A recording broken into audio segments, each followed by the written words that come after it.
منو ببخش که بودی و این همه سال ندیدمت، تنهایی گریه کردی و حتی یه بار نشنیدمت.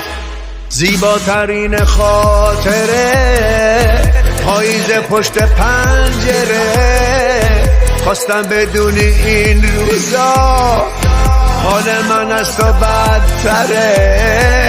صداقت ترانمه، بغضی که توی هنجره است، این روزا کار و زندگی فقط مرور خاطر است. نمیدونم برای چی صبوری میکردی همش، غفلت بیرم منو ساده نگیرم و ببخش.